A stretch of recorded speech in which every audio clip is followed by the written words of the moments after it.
this is what I did on the other X brace. I actually put blocks in it in order to fit the brace. I actually have the brace upside down. Put blocks like this. Now on my, and I might have mentioned this before, I'm not positive, but on my backs, one of the reinforcing strips I put through the back, I had laid the edge of it with tape. And a small section of it ran right up against the edge of the tape and it actually locked it in. So I had to peel that tape off, which is kind of a pain in the butt. So I've seen somebody else doing the blocks, and I can't remember for sure. I'm going to say McLaren, although at the back of my mind I'm thinking it was somebody else. Once again, I'll mention that I'm using fish glue, collagen glue, and this obviously seats me in the center here, and then these will be pushed to the blocks. When I push this in here, I'm going to be at an angle so that any pressure I have will be pushing it into this block, which will stop it. And I'll do the same thing on either side here. I'll push away. Anyway, try to get the pressure pushing toward the block so I make sure that it doesn't have a chance to move anywhere. I will say that the person I saw using the block method didn't use just the corners, but I thought, why not use just the corners, right? That way I could possibly get a little glue clean up there. Let's go ahead and do this thing.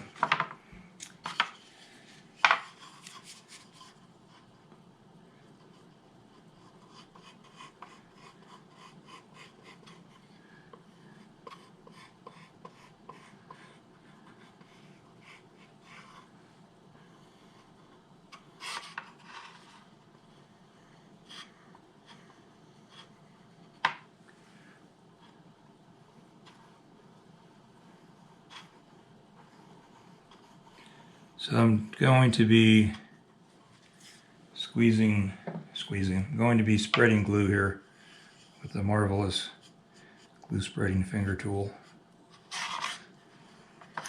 Surprised somebody hasn't marketed a little cover you can put on your finger, like a little glove for just your fingertips, so you could do this and then just take the glove off. Maybe I just gave away a great idea for an invention. What do you think? The finger glue cover. Gonna throw a little more on there.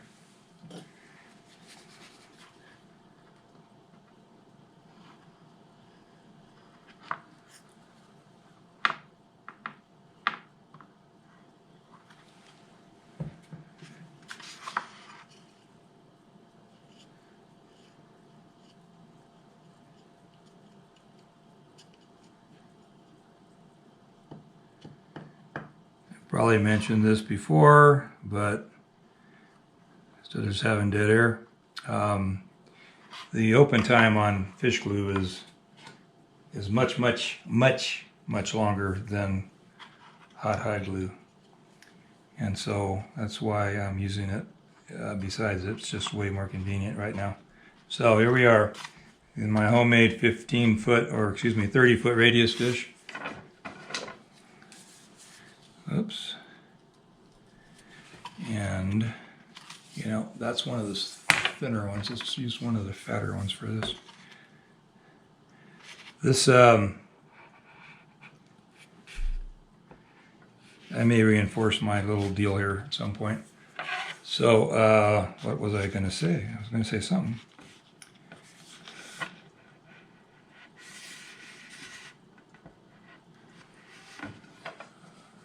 Doesn't matter, obviously. I'm still getting there. And like I mentioned, I remember what I was going to say. But anyway, like I mentioned, I'm putting the force on these things so they'll push into the blocks and keep it from skipping around here. And what else? Oh, if you were worried about denting any of this stuff with the go bars, then you could just actually you put little pads down or something. But since I haven't pre-carved anything here, I don't think I need to worry about it.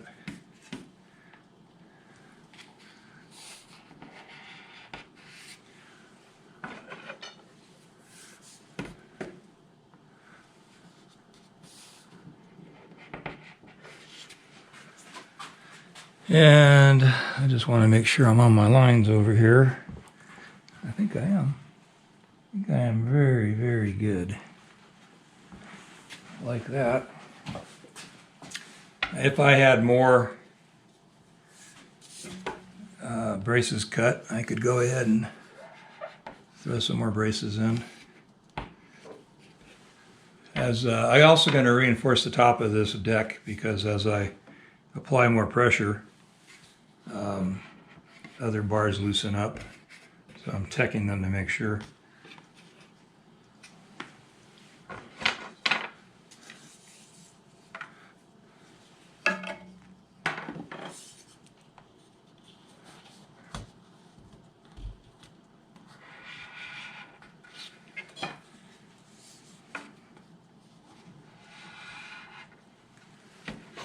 I'm brand new to go bar clamping. This is just one big experiment here. I have no idea if this is, I know I'm putting pressure on it. I'm not sure about what the distances should be.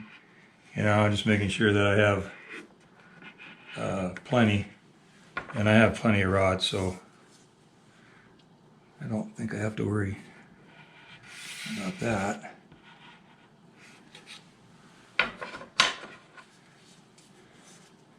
I don't really think I needed them quite as tight as that over there. Well,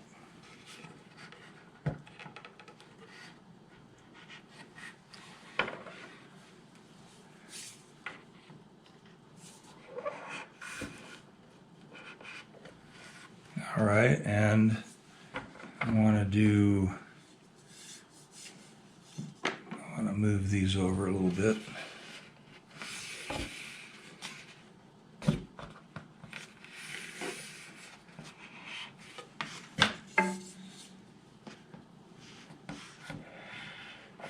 Not really worried about the direction at this point. This glue is pretty much taken up.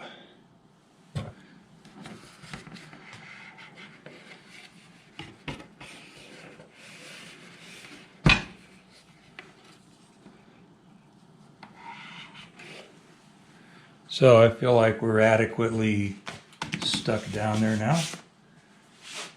And I have a little stick here for cleaning the glue.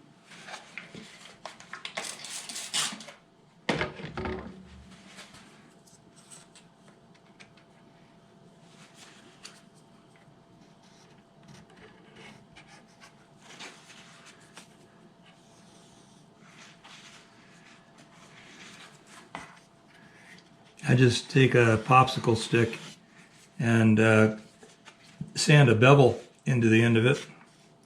So I have a long point popsicle stick. I don't know if I can get that in the camera well enough to show it. But you got slight angle across the top, plus it's got a bevel on it, so there's one corner that points out more than the others. And it just gives me a corner into it here, so even if it doesn't pick it up completely, I get it to, I get most of it, and then I'm going to go back in with a toothbrush, a wet toothbrush, and scrub the rest off. And then after it's been in here for maybe 10 minutes, I will go after it with, I'll take these blocks off, get in there, and then clean that section up too. I can clean up the wet toothbrush at any time. I just want to get the bulk of this off for now.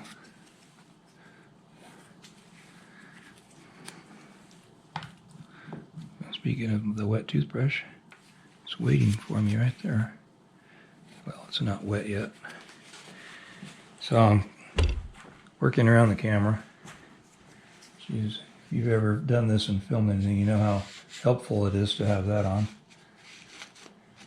But if I didn't have it on, gosh, what would you all do? You'd watch McClellan or Driftwood or somebody. Oh, there's a bunch of stuff right there I missed.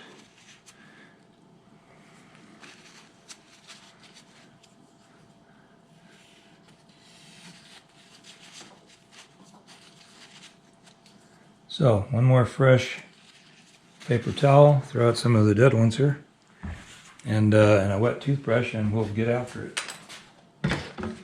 Just sprayed that with my spray bottle. Get in here and just scrub that corner. Dry it out.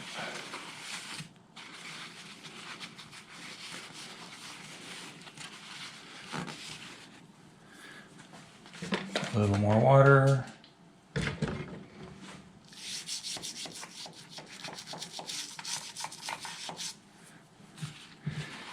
You know what I need to do? Use my stick to get in there.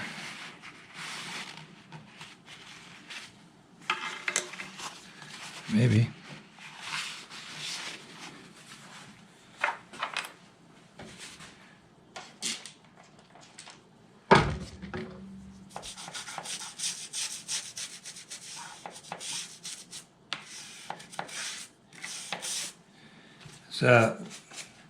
Fish glue and hot hide glue are actually really good about cleaning up after they gel for quite some time. You can get